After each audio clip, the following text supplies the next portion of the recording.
Hello and अस्सलाम वालेकुम। मैं हूं एजाज सैयद उमर चीमा के हमरा प्रोग्राम टॉक शॉक के लिए। आज के टॉक शॉक में हम 3-4 अहम मौज़ूआत पर बात करेंगे। सबसे पहले हम बात करेंगे साइफ़र के हवाले से, जिसका मुकदमा, जिसका ट्रायल एक अहम मरहले पर पहुंच गया है। इसमें हम बात ये करेंगे कि साइफ़र की वजह से क्या वाकई पाकिस्तान को और पाकिस्तान के अमेरिका के ताल्लुकात को कोई नुकसान पहुंचा, नंबर 1। नंबर 2 हम बात करेंगे राइट टू इंफॉर्मेशन के हवाले से। सुप्रीम कोर्ट ऑफ पाकिस्तान ने हुक्मनामा जारी कर दिया है, उसकी क्या तफसीलात हैं उसके ऊपर बात होगी। तीसरे नंबर पर हम बात करेंगे पासपोर्ट के मामले पर। हमने आपको ब्रेकिंग न्यूज़ दी थी इसी प्रोग्राम में कि 12,000 जो पासपोर्ट्स हैं वो सऊदी हुकाम ने पकड़े हैं अफ़गान शहरियों से जो कि पाकिस्तानी पासपोर्ट हैं। उसके बारे में नई अपडेट क्या है। और चौथे नंबर पर और सबसे आखिरी पॉइंट है एक अहम शादी जो कि जुड़वां शहर रावलपिंडी में मुनक्कद हुई। उस शादी की अहमियत क्या है, उसमें कौन कौन सी जो अहम शख्सियात हैं वो शरीक थी। तो ये मौज़ूआत हैं जिन पर आज हम गुफ्तगू करते हैं। उमर चीमा से बात का आगाज़ करते हैं। चीमा साहब, आपने ऐलान कर दिया है कि सर्दियाँ आ गई हैं, जैकेट आपने भी पहनी हुई है, स्वेटर मैंने भी पहना हुआ है। शाह जी, अब मैं एक चीज़ और भी नोट कर रहा हूँ जी जी। कि आपकी जो स्वेटर है वो लंबा है अच्छा और आपकी जीन जो है ना वो छोटी है। अच्छा। कोई है प्रॉब्लम? ये जो तजाद क्यों आ रहे हैं? चीमा साहब, ये तजाद सिर्फ आपकी नज़रों का है। ठीक है। अच्छा। और मैंने ये भी देखा है कि आप जो है ना, यानी कि हर वो बात करते हैं जिससे मुझे डैमेज किया जाए। हर वो बात यानी कि जिससे ना आप कोशिश करते हैं कि मैं बिलिटल साबित करूं और मैं अपने आप को साबित करूं कि मैं बहुत जो है एक जुगतमार किस्म का आदमी हूं। तो यार, हम आपको वैसे ही मानते हैं आप जुगतमार हैं। शाह जी, लेकिन ये आपको किसी ने गलत बताया है। मैं तो आपकी बड़ी इज्जत भी करता हूँ। नहीं, इज्जत नहीं करते, मैंने नहीं कहा। वो आपको किसी ने नहीं बताया कि वो आपकी रिस्पेक्ट करते हैं। नहीं, मैं उसको एडमिट करता हूँ, लिहाजा कोई अगर कोई बात करे उसको एनालाइज कर लिया करें। नहीं, मैं एनालाइज भी करता हूँ, लेकिन मैं ये भी महसूस करता हूँ कि देखें, जो जुगतबाजी है ना वो भी एक जो है ना आपका एक तुरा इम्तियाज़ है। तो उसको मैं यानी कि एडमिट करता हूँ, ये नहीं कि मैं एडमिट नहीं करता हूँ। तो बताएं जी, क्या सूरत हाल है? मेरे ख्याल में साइफ़र के ऊपर बताएं क्या कहानी। शाही साइफ़र का तो अभी केस का फ़ैसला अभी आया नहीं है। मेरा ख्याल है कि जब तक हमारा वीलॉग चल जाना है उस टाइम तक फ़ैसला आ चुका होगा। तो बाकी नहीं, ये मौजू नहीं है हमारा। हाँ, हमारा मौजू नहीं है। हमारा मौजू तो ये है कि पाकिस्तान और अमेरिका के जो ताल्लुकात हैं, क्या उनको नुकसान को पहुंचा है? हमारा मौजू तो ये है। शाही, ये इस मामले में आप ज़्यादा महारत रखते हैं। आपने बताया भी था कि आपके पास इंफॉर्मेशन है तो आप वो शेयर करें। मेरे पास चीमा साहब इंफॉर्मेशन ये है कि जो अमेरिका में स्टेट डिपार्टमेंट के ऑफिशियल्स हैं, स्टेट डिपार्टमेंट के ऑफिशियल्स, वो चीमा साहब पाकिस्तानी डायस्पोरा से बड़े उन्हें थ्रेट मौसूल हुए हैं। और थ्रेट उन्हें तहरीरी भी मौसूल हुए हैं, और उनकी इंटेलिजेंस जो अमेरिका की है उन्होंने भी उनको आगाह किया है कि स्टेट डिपार्टमेंट के ऑफिशियल्स को थ्रेट हैं। और चीमा साहब, आपको सुन के हैरानी होगी कि अब स्टेट डिपार्टमेंट को उनके जो लोग हैं, सिक्योरिटी के लोग हैं, उन्होंने ये हिदायत की हुई है कि आप जहाँ पे भी पाकिस्तानी डायस्पोरा हो, यानी कि पाकिस्तानीज़ की जहाँ पर गैदरिंग्स हों, तो वहाँ पर जाने से गुरेज करें। और जब ये बात होती है कि अमेरिकी स्टेट डिपार्टमेंट को इसका थ्रेट है, तो इसका मतलब क्या है कि अमेरिका के कौन से डिप्लोमेट हैं जिनको ख़तरा हो सकता है, वो डोनाल्ड लू हैं। क्योंकि डोनाल्ड लू का नाम बहुत दफ़ा आया है। तो आपको पता है कि जो पाकिस्तान तहरीक इंसाफ है, इनकी बहुत बड़ी फॉलोइंग है ओवरसीज़ जो पाकिस्तानी हैं उनमें, और अमेरिका में बड़े फॉलोअर्स हैं इनके, बरतानिया में और बाकी जगहों पे भी। तो अब जो इसकी हीट है ना, एक तो साइफ़र केस अदालत में चल रहा है। अदालत में जो केस चल रहा है उसमें जो FIA ने जो चालान पेश किया है उसमें भी ये पहलू मौजूद है। और ये पहलू इस तरीके से मौजूद है चीमा साहब कि एक अमेरिका में जो तैनात डिप्लोमेट हैं उनका बयान है साइफ़र के चालान के अंदर। असद मजीद साहब का? असद मजीद साहब के अलावा अच्छा, एक और डिप्लोमेट हैं, पाकिस्तानी डिप्लोमेट हैं, उनका वहाँ पर स्टेटमेंट है। और उन्होंने ये एक्सप्लेन किया हुआ है कि किस तरीके से पाकिस्तान और अमेरिका के जो ताल्लुकात हैं वो डैमेज हुए हैं साइफ़र को पब्लिक करने से। ये एक इसका पहलू है। तो नहीं, तो उन्होंने बताया कि किस तरह कोई उन्होंने देखे चीमा साहब, अभी चालान जो है ना वो पब्लिक नहीं हुआ। चालान के कंटेंट्स उन्होंने सीक्रेट रखे हुए हैं, ट्रायल भी सीक्रेट हो रहा है, इन कैमरा ट्रायल हो रहा है, तो उसकी डिटेल नहीं है। लेकिन ये जो बात मैंने पहले स्टेट डिपार्टमेंट वाली बात बताई है, ये तो मुझे अमेरिका से पता लगी है कि अमेरिका में ये हुआ है, और ज़ाहिर है मैं एक फोरम पे बैठ के बात कर रहा हूँ, तो ये इस तरह तो नहीं है। दूसरी बात भी मुझे FIA के हुकाम के ज़रिए पता है कि चालान में ये बात उन्होंने शामिल किया है कि खान साहब ने जो साइफ़र लहराया था, उस साइफ़र के लहराने से पाकिस्तान और अमेरिका के जो ताल्लुकात हैं वो डैमेज हुए हैं, और इसकी गवाही कोई और नहीं दे रहा, पाकिस्तान के डिप्लोमेट दे रहे हैं। असद मजीद भी दे रहे हैं, यानी कि असद मजीद तो सफ़ीर थे, उनके अलावा भी जो पाकिस्तान के डिप्लोमेट अमेरिका में तैनात हैं, जो फैसल तिरमजी हैं जो कि एडिशनल सेक्रेटरी थे उस टाइम, वो आजकल UAE में पाकिस्तान के एम्बेसडर हैं। ठीक। तो जो शाह हावर हैं जो अभी पहले इमरान खान के वकील थे, अभी वो FIA के स्पेशल प्रोसिक्यूटर हैं। ठीक है। तो उन्होंने कहा है जी कि उन्होंने बड़ा तफसील के साथ इसको बयान किया है, फैसल तिरमिज़ी ने, फैसल तिरमिज़ी साहब जो हैं, ठीक, कि उन्होंने बड़ा एक तफसील के साथ बयान किया है कि किस तरह इस साइफर कंट्रोवर्सी ने दो ममालिक के ताल्लुकात को किस तरह ख़राब किया। और फैसल तिरमिज़ी अमेरिका में भी रह चुके हैं? नहीं, अमेरिका में नहीं। अच्छा, नहीं, ठीक। लेकिन एनी हाउ ये पाकिस्तान के जो डिप्लोमेट्स हैं उन्होंने वो ये था, असल में उनका अमेरिका के साथ तल्लुक़ ये है कि वो जब एडिशनल सेक्रेटरी थे एम्बेसडर बनने से पहले, ठीक है, तो वो अमेरिका के डेस्क को डील कर एडिशनल सेक्रेटरी अमेरिका होंगे ना? हाँ, अमेरिका का एडिशनल सेक्रेटरी होता है। आजकल वहाँ पर जो एडिशनल सेक्रेटरी अमेरिका है ना, इससे पहले वो टीपू साहब थे, आजकल सादिया साहिबा हैं, एडिशनल सेक्रेटरी अमेरिका हैं, तो वो गालबन उसी तो वो ये जो है ना फैसल तिरमिज़ी, वो इस सारी गेम में किस तरह आए कि जब ये साइफ़र पे सुहेल अहमद जो उस टाइम सेक्रेटरी खारजा थे, उनको बुलाया गया और उनका कहा गया कि साइफ़र पढ़ें और साथ जो है उसके मिनट्स वगैरह ले रहे थे, तो उसके बाद उन्होंने साइफ़र को जो इसी इशू को मीटिंग को कि हमारी मीटिंग हुई है और इन्हीं उसको फार्मलाइज़ कर रहे थे कि किस तरह हम इसको ज़रा डीक्लासीफाई करके अवाम में लेकर जाएँ। तो उसके बाद को 2-3 दिन बाद मीटिंग थी कैबिनेट की, तो सुहेल महमूद जो हैं वो उस टाइम चले गए बाहर।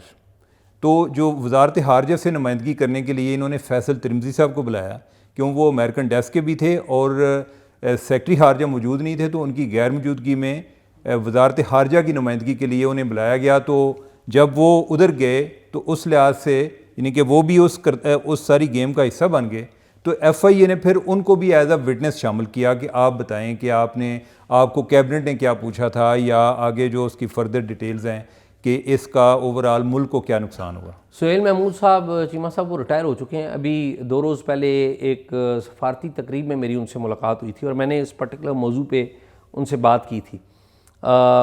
वो इस मौजू पर बात करने से गुरेज कर रहे हैं, यानी कि बड़ी एक लिमिटेड सी उनसे वर्ड हुई, लेकिन ज़ाहिर है उन्होंने एक स्टेटमेंट दिया है।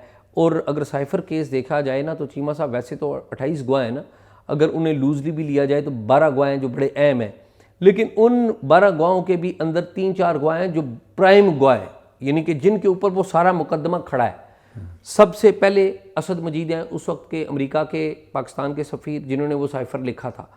दूसरे नंबर पर सुहेल महमूद हैं, उस वक्त के सेक्रेटरी खारजा, जिन्होंने वो साइफ़र वसूल किया था फैसल तिरमिज़ी के हमरा, जो कि उस वक्त एडिशनल सेक्रेटरी थे। और फिर चौथे नंबर पर जो अहम गवाह हैं वो आज़म खान हैं, जो कि इमरान खान साहब के प्रिंसिपल सेक्रेटरी हैं। तो ये जो 4 गवाह हैं ना, ये बहुत प्राइम है। और इस केस में एक और बात भी है सीमा साहब, इस केस में जो ऑडियो है ना, इमरान खान साहब की एक ऑडियो आई थी जिसमें वो शाह महमूद कुरैशी से गुफ्तगू कर रहे हैं, लेट्स प्ले। असद उमर भी हैं उसमें, आज़म खान भी हैं। असद उमर से FIA ने वो सवाल पूछा था कि क्या ये वाक़या दुरुस्त है, ये ऑडियो आई है सोशल मीडिया के ऊपर, क्या ये दुरुस्त है? तो असद उमर ने, आज़म खान ने, इन सब ने इसकी तस्दीक की हुई है, इसकी तस्दीक की हुई है।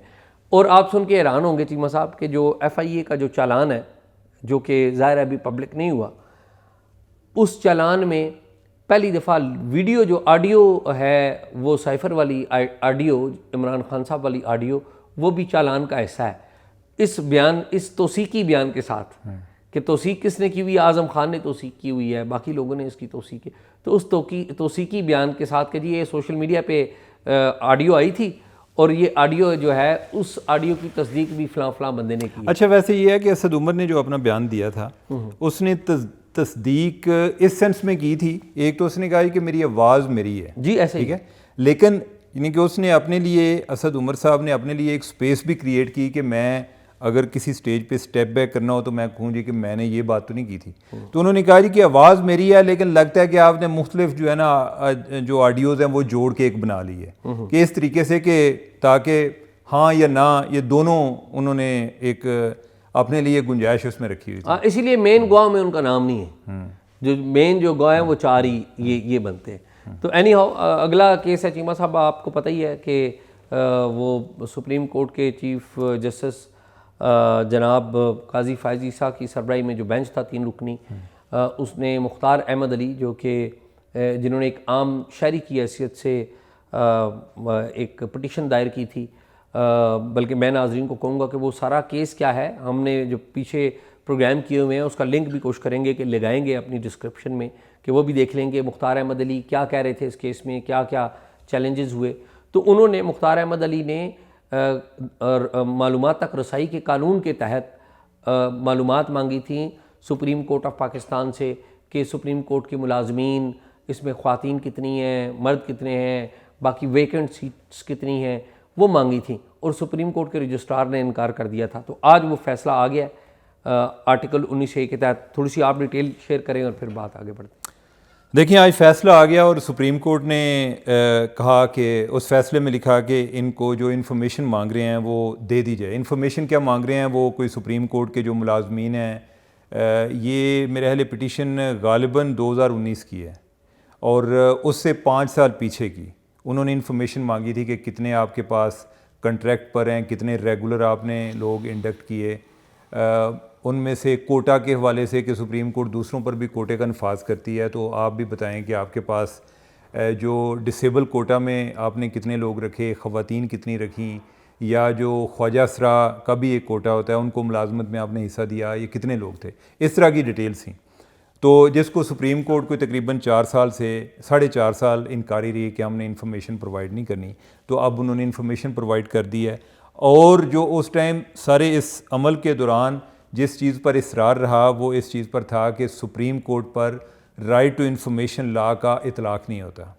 अभी जो फ़ैसला आया है उसमें सुप्रीम कोर्ट ने ये तो कह दिया है कि आपको इन्फॉर्मेशन दे रहे हैं, लेकिन उन्होंने अपने लिए गुंजाइश रखी है।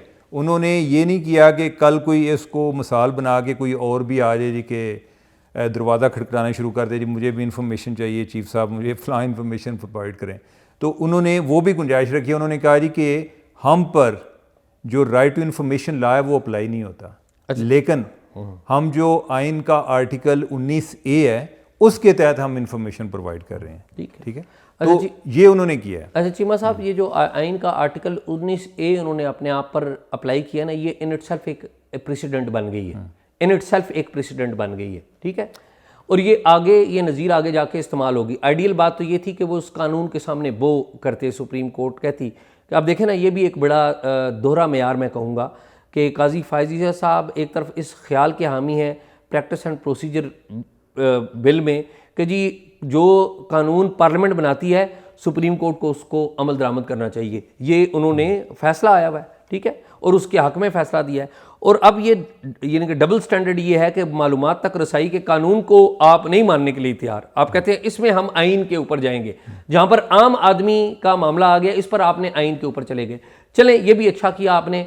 19A अब एक प्रेसिडेंट बन गई है और मैं ये समझता हूँ कि इसमें भी पॉजिटिव पहलू ये है कि जो इदारे इस कानून के तहत नहीं आते थे, मिसाल के तौर पर मिलिट्री के इदारे के, आपको पता है कि वो एक दरख्वास्त मैंने भी ज़ाती तौर पे भी दी हुई थी कि जिसमें army chief, chairman joint chiefs of staff और ये जो बड़े अफसरान हैं उनकी तनख्वाहें क्या क्या हैं, बाकी ग्रेड 22 के लोगों से भी पूछी थी, इनकी तरफ से ना हो गया। और फिर इसके बाद कुछ और लोगों ने भी ये दरख्वास्तें फ़ाइल की थी इसी नोयत की, जिसमें पर्क्स एंड प्रिविलेजेस पूछी गई थी, बल्कि सेनेटर फरतुल्लाह बाबर साहब ने भी शायद कोई इस तरह की दरख्वास्त दी थी।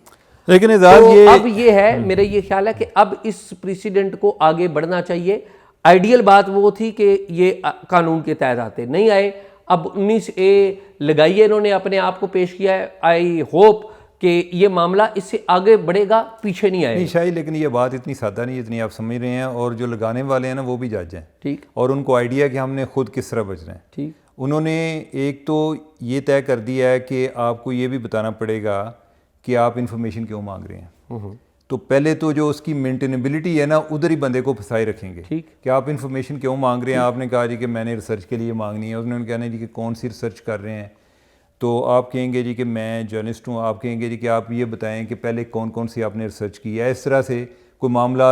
अच्छा फिर ये, हाँ, दूसरा ये है कि अगर आपको इन्फॉर्मेशन दे भी दी, वो आपके अलावा किसी और ने इस्तेमाल कर ली, तो हो सकता है फिर आपको बुला लें कि आप तो कह रहे थे मैं रिसर्च के लिए, आप तो हमारा फलां जगह पर मजाक उड़ा रहे थे।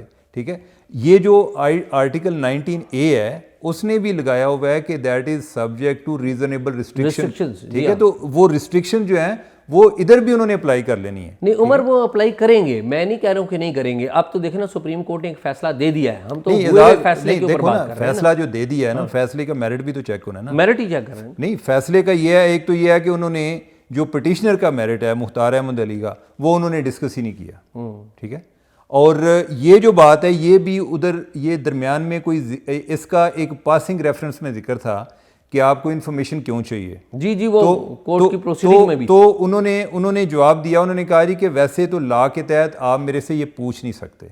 ठीक है, और एजाज इस टाइम जितने भी हमारे लॉज हैं आरटीआई के, सूबों के भी और फेडरल का भी, किसी में ये बात नहीं है कि आप ये बात पूछ सकते हैं जी कि आपको किस लिए चाहिए। हाँ, जब जो जनरल मुशर्रफ के दौर में फ्रीडम ऑफ इंफॉर्मेशन ऑर्डिनेंस आया था 2002 में, उसमें ये चीज़ थी कि आपने इंफॉर्मेशन लेनी हो तो आपको ये बताना पड़ेगा कि आपको किस मकसद के लिए चाहिए। ठीक है, तो अभी के जो लॉ हैं उनमें ये चीज़ नहीं है। तो मुख्तार अहमद अली जो हैं उन्होंने कहा कि लॉ के तहत तो मैं आपको ये बताने का पाबंद नहीं हूँ, लेकिन मैं ट्रांसपेरेंसी पे काम करता हूँ, तो उस लिहाज से मैं समझता हूँ कि आपको भी इंफॉर्मेशन प्रोवाइड करनी चाहिए, तो मैं इसलिए आपसे इंफॉर्मेशन मांग रहा हूँ। एक चीज़ ये है। दूसरा, उन्होंने, अगर इस केस में मुख्तार अहमद अली का भी आर्गूमेंट था कि ये जो कहते हैं कि हम फेडरल लॉ के तहत नहीं आते, तो इस पे उन्होंने काफ़ी डिटेल में आइन का जो आर्टिकल 175 है और 176 है उसका हवाला दिया हुआ था कि जिधर कोर्ट्स का जिक्र है उधर फेडरल लॉ का इस्तेमाल किस तरह हुआ है उस क्लास में, आइन की क्लास में। ठीक है, इन्होंने उसको छेड़ा ही नहीं है। ठीक है, होना तो ये चाहिए था आइडियली, एक अच्छा फैसला अगर आप करते हैं तो वो ये होता है कि जिसमें आप अपने मुखालिफ के आर्गूमेंट को एग्जामिन करते हैं, उसके मेरिट्स को डिस्कस करके फिर आप उसको किसी बुनियाद पर रिजेक्ट करते हैं। ये नहीं है कि आप उसका जिक्र ही ना करें। उन्होंने जिक्र किसकी किया है जी कि अटार्नी जनरल के मेरिट का, क्योंकि अटार्नी जनरल जो है उससे पहले वाला, वो पहले ही उधर हाई कोर्ट में ये पोजीशन ले चुके थे जी कि सुप्रीम कोर्ट ये बताने की पाबंद नहीं है, तो उन्होंने उसी अटार्नी जनरल का हवाला दिया और अपनी राय दे दी है। तो ये कोई वैसे इंफॉर्मेशन तो उनको मिल गई, लेकिन इससे कोई दूसरे लोगों के लिए भी रास्ता नहीं बना।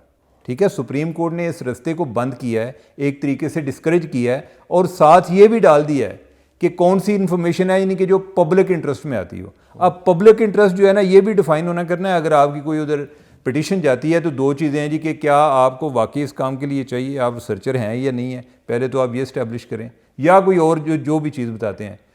दूसरी चीज़ ये है कि आपने बताना है कि इसमें पब्लिक इंटरेस्ट क्या है। अब ये अगेन एक सब्जेक्टिव मामला आ जाता है कि इवन मैंने को खबर करनी हो तो कई हो सकता है कि मेरे कुलीग जो हैं वो इस चीज़ से डिसएग्री कर रहे हो कि ये इन्फॉर्मेशन जानी चाहिए कि नहीं, कि मैं कहूँगा कि नहीं इसमें पब्लिक इंटरेस्ट इन्वॉल्व है, वो कहेंगे कि नहीं है। तो सुप्रीम कोर्ट ने ये मामला अपने हाथ में रख लिया है कि हम ही तय करेंगे आपकी नीयत का भी कि आपको किस लिए चाहिए और क्या इसमें पब्लिक इंटरेस्ट इन्वॉल्व है या नहीं है। तो ओवरऑल कोई ये इतना वैसे मज़े का फैसला नहीं है। हाँ, नहीं मज़े का फैसला नहीं है, लेकिन मैं उमर ये कहूँगा कि ये जो गुफ्तगू है ना हमारी, वो जो सुप्रीम कोर्ट के जजेस ने जो फैसला दिया है वो दिया है।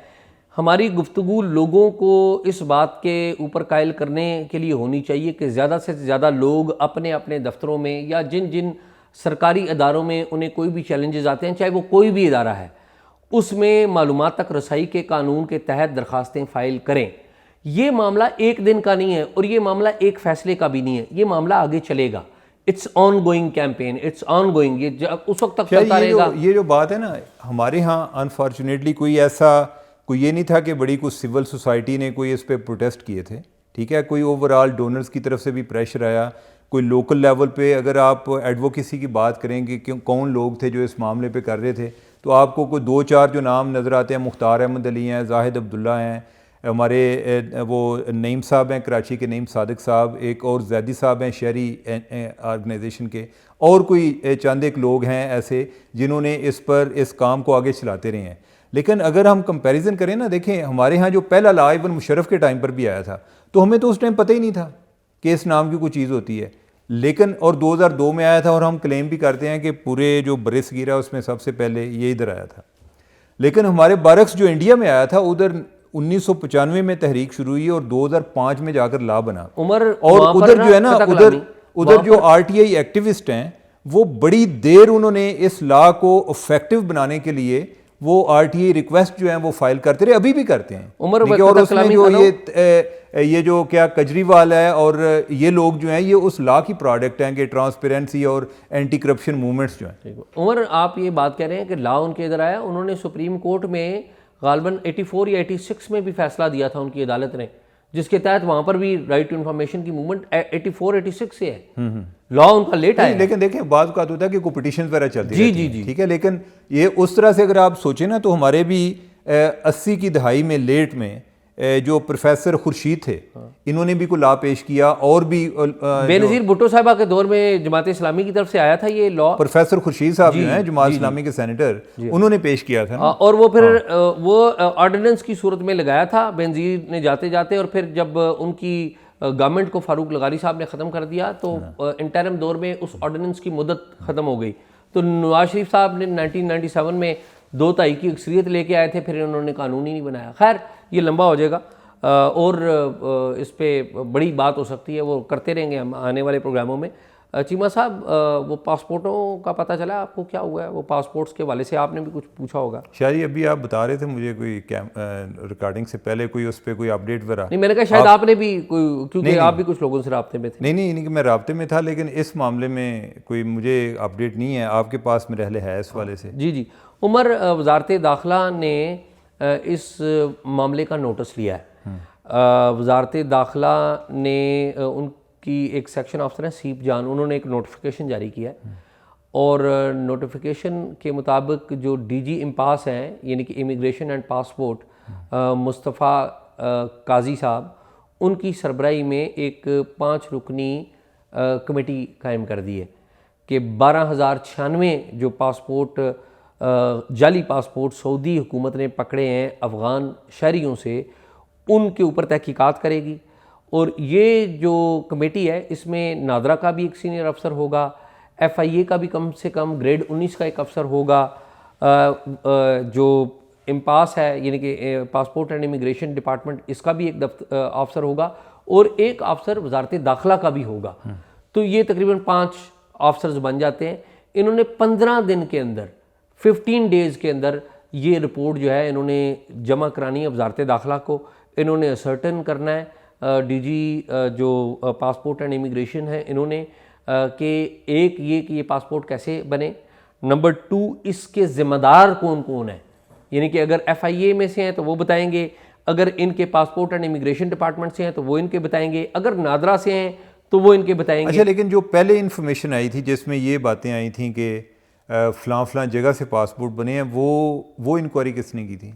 उमर, 2-3 किस्म की, मुझे नहीं पता आप कौन से वाले की बात कर रहे हैं। नहीं, यही है ना कि जब पहले पता चला, और हमारे जो लास्ट प्रोग्राम में हमने डिस्कस भी किया कि जो सबसे ज़्यादा पासपोर्ट हैं गालिबन वो बलूचिस्तान के इजला से बने। जी। हाँ। उमर, वो मामला ये है कि वो मामला ये हुआ कि वो पासपोर्ट जो है ना, स्कैन भी होता है ना।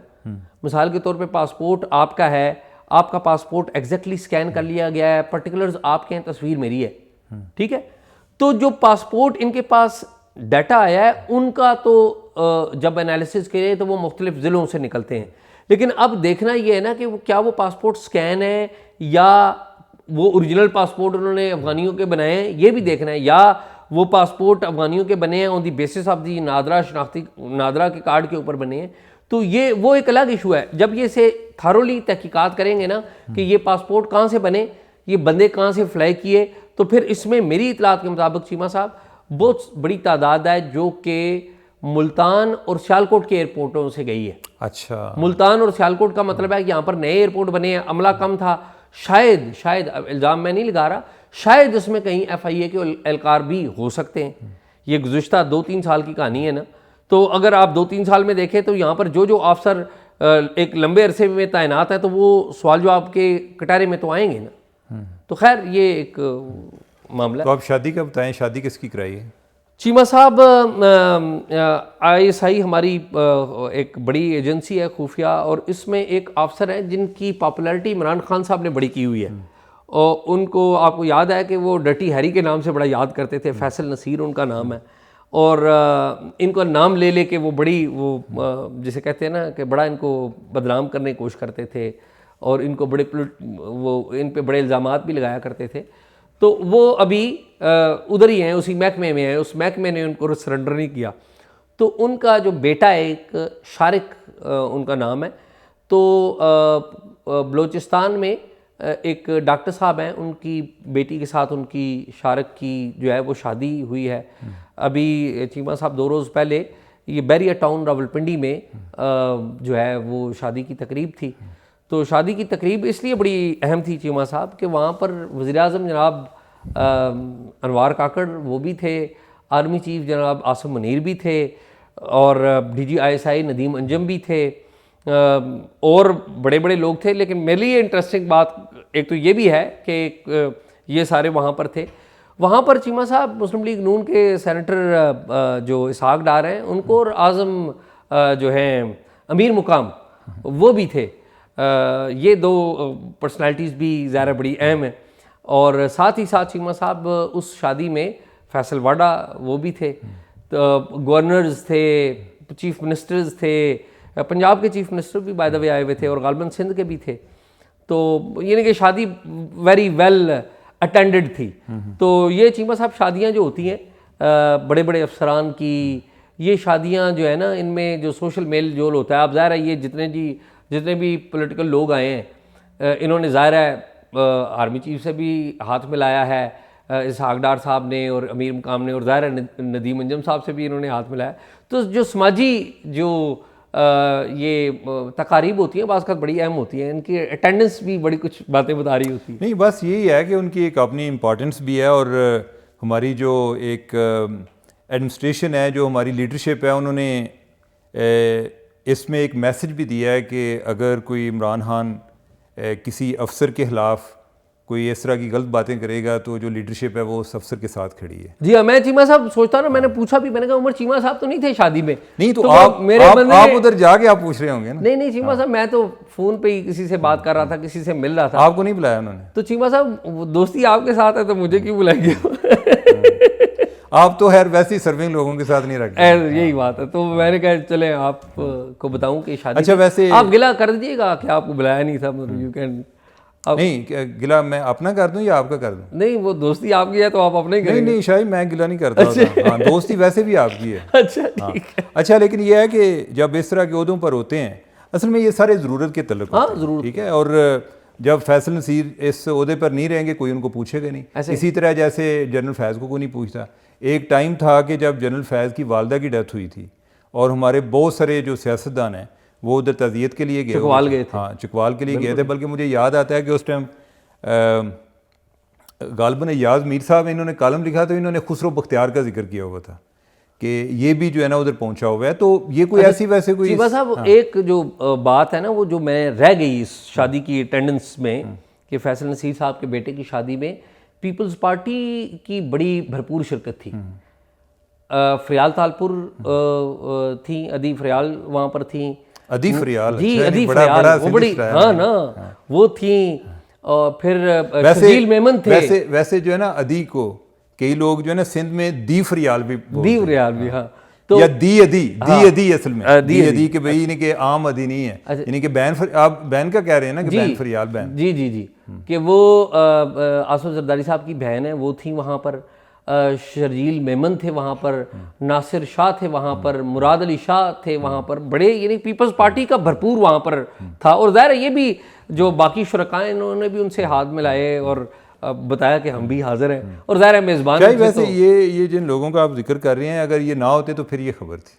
हाँ ठीक है कि ये इनका होना भी चीमा साहब खबर है, ये जो हमारे देखने वाले हैं ना। नहीं, अभी जो है ना असल में खबर ये है कि पीटीआई का कौन से बंदे थे उधर। हाँ पीटीआई के नहीं थे उस एतबार से, ये मेरे नॉलेज में नहीं, मैं पूछता रहा कि पीटीआई के थे, तो मेरे जो 2-3 बंदों से जो मैंने पूछा तो उन्होंने कहा जी रश बड़ा था, तो हम इतने ही याद करते हैं, हमें जितने जो याद आए हैं वो यही हैं। चीमा साहब वो जो आपने बात कही ना, मैं इस बात को आगे बढ़ाऊंगा कि ये जो बड़े बड़े ओहदों पर तैनात होते हैं लोग, उनके शादियों में, उनकी गमी में भी बहुत बड़े लोग आते हैं।